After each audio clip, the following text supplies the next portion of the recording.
ఇంకోటి మనం ఒకప్పుడు ఇస్తేనే గదా ఇప్పుడొస్తది. ఎందుకు నేను మాంసాన్ని చేస్తున్నా అంటూ దాన్ని పెద్ద హడావిడి జేయడం ఎందుకు? మీకు మనం ఒకప్పుడు ఆహ్, మీరు తినలేదా? మీరు తిన్న ఇల్లే గదా అది. మనం మానేసాం ఇప్పుడు. కానీ మన పిల్లలు, హస్బెండు ప్రోటీన్ అంటూ తింటున్నారనుకోండి. అప్పుడు ఏం జేస్తారు మీరు? దానికి లైట్ పంపండి అద్భుతంగా. ఏది లైటు? ఆహ్, మాస్టర్స్ లైట్ పంపొద్దు. యూనివర్స్ లైట్ పంపాలి దానికి. పంపి నీకు అద్భుతమైన జన్మ రావాలి. నిన్ను డబుల్ ప్రమోషన్ వచ్చేలా ఈ మాస్టర్స్‌ని, విశ్వకాంతిని అడుగుతున్న ఈ క్షణమే నేను. మీరది చెయ్యొచ్చు. దానికి మనిషి జన్మ గూడా ప్రొవైడ్ జేయొచ్చు. నేను నీకు మనిషిగా పుట్టడానికో, లేకపోతే ఇంకా నీ దాంట్లోనే ఎందుకంటే ఈ ఫిష్ ఇవి వాటి జన్మ వేరు, వాటి లోకం వేరు. అవి మనుషులుగా పుట్టవు. సో, నీకు హైయెస్ట్ జన్మ రావాలని నీ క్షణమే కోరుకుంటున్నా అంటూ చేయండి. ఎంత అద్భుతంగా ఉంటదది. అది మీకు ఎంత సాటిస్ఫాక్షన్ ఇస్తది. అబ్బా! నేను ఒకదాన్ని ఇంకా హైయర్ తీసుకెళ్తున్నా. అట్లా ప్రతి పనిని దాన్ని ఒక భక్తి చేసుకోండి. ఒక కర్మయోగం.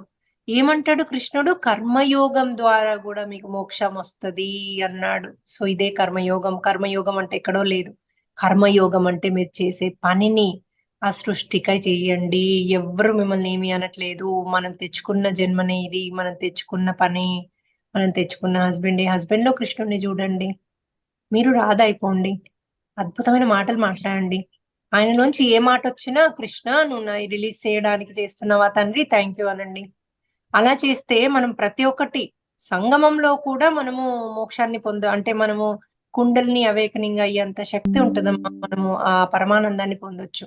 అట్లా ప్రతి పనిలో పరమానందాన్ని పొందండి. మీరు పిల్లలకి ఫుడ్ పెడితే కృష్ణే అనుకోండి. అట్లా ప్రతి క్షణము, ప్రతి నిమిషము పరమానందంలో జీవించండి. ఇంకే కర్మొచ్చి కొడతది మీకు. ఇంక దేన్ని కర్మ అంటారు? డబ్బులోళ్ళు విసిగిస్తున్నారు. డబ్బులిచ్చాను. సరే నేను తీసుకున్నాను. ఒకప్పుడు నేను ఇంకెంతో చేశాను. ఇప్పుడు నాకిది నథింగ్. నేను దీన్ని ఫేస్ చేస్తా. కృష్ణ నువ్వే ఉండి అడ్డుకో. నాలో నువ్వుండి అడ్డుకో.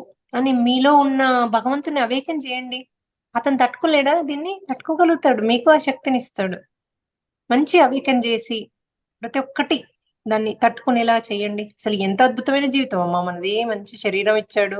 ఇంత అద్భుతమైన ఇల్లిచ్చాడు, ఫుడ్ ఇచ్చాడు, ఇంత అద్భుతమైన ఫ్యామిలీనిచ్చింది. ఎంజాయ్ చేయండమ్మా ఇవాళటి నుంచి. ప్రతీదీ ఎంజాయ్ చేయండి. ఏదొస్తే దాన్ని.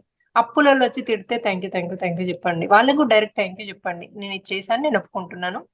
నాకు ఏ క్షణమైతే వస్తాయో నా చేతికి ఎంతొస్తే అంత నేను మీకు పంపిస్తాను. ఈ క్షణమే నేను మీకు వాగ్దానం చేస్తున్నాను. నుంచి క్లియర్‌గా చెప్పండి. అందులో ఏముంది? ఏ తప్పు చేసినా వాళ్ళకి ఫోను చేసి మేడం చెప్పండి. నేను తప్పు చేశాను. నన్ను క్షమించండి అని చెప్పండి. ఏముంది మనకి మనలోనే ఉన్నాడు భగవంతుడు. ఆయనే రక్షిస్తాడు మనని.